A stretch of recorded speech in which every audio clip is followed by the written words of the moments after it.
ஹாய்ங்க வணக்கம். இன்னைக்கு பிரியாணிக்கெலாம் தொட்டுக்கிற மாதிரி சூப்பரான எண்ணெய் கத்திரிக்காய் தான் செய்ய போகிறோம். ரொம்ப டேஸ்ட்டாக இருக்கும். எப்படி செய்கிறதுன்னு பார்க்கலாம்.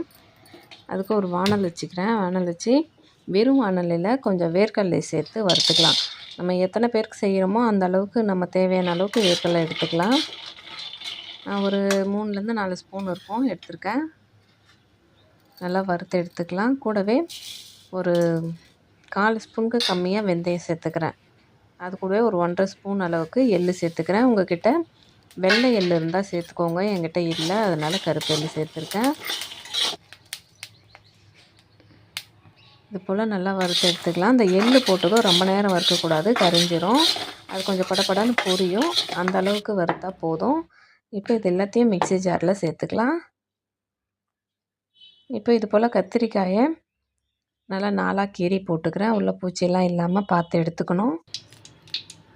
இப்போ அதே வானலில் ஒரு 2 ஸ்பூன் எண்ணெய் ஊற்றி அந்த கத்திரிக்காயெல்லாம் அதிலே சேர்த்து நல்லா வதக்கி விட்டுக்கலாம். இந்த கத்திரிக்காய் நல்லா வதங்கணும். இதிலேயே ஒரு 90% அளவுக்கு வெந்துடணும்.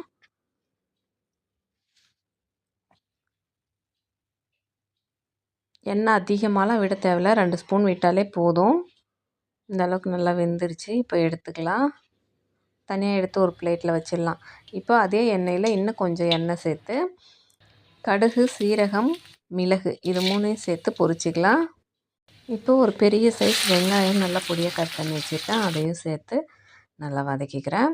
கூடவே கருவேப்பிலை ஒரு 2 பச்சை மிளகாய் கீரி சேர்த்துக்கலாம். சேர்த்து நல்லா வதக்கி விட்டுக்கலாம். இது நல்லா வதங்கட்டும். 1 ஸ்பூன் இஞ்சி பூண்டு பேஸ்ட்டு இது கூடவே சேர்த்து நல்லா வதக்கி விட்டுக்கலாம். இஞ்சி பூண்டு பேஸ்ட்டு சேர்த்ததும் அடி பிடிக்கிற மாதிரி இருக்கும். நல்லா அடி பிடிக்காமல் நல்லா கிளறி விட்டுட்டே இருக்கணும். இது கிளறி விட்டுட்டு இருக்கும்போது ஒரு பழுத்த தக்காளி, நல்லா ஒரு பெரிய சைஸ் தக்காளி எடுத்து கட் பண்ணி வச்சுருக்கேன். அதையும் சேர்த்துக்கிறேன். ஒரே ஒரு தக்காளி தான் சேர்த்துருக்கேன். நிறைய தக்காளியெல்லாம் எடுத்து சேர்க்கக்கூடாது.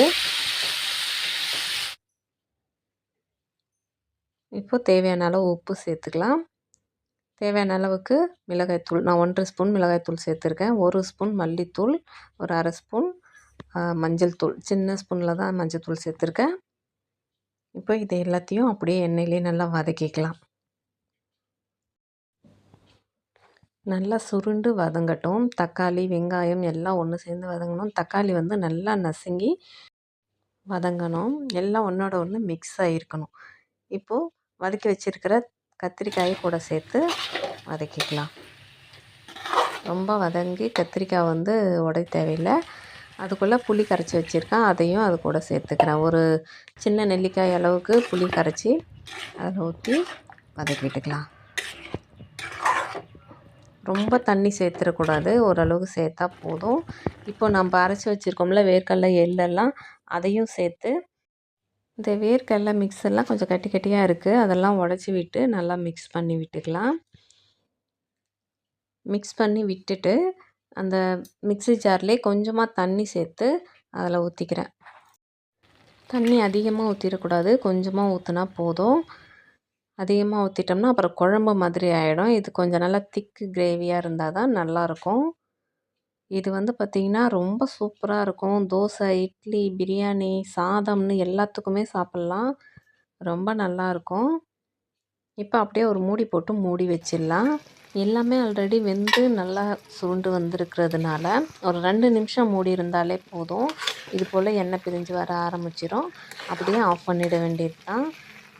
சூப்பரான எண்ணெய் கத்திரிக்காய் ரெடி ஆகிடுச்சு. இது பிரியாணிக்கு மட்டும் இல்லைங்க, சாதம், சப்பாத்தி, தோசைக்கெலாம் கூட ரொம்ப சூப்பராக இருக்கும். தோசைக்கு செம்ம டேஸ்ட்டாக இருந்தது. நீங்களும் ட்ரை பண்ணி பாருங்கள். எப்படி வந்ததுன்னு கமெண்ட் பண்ணுங்கள். தேங்க்யூ.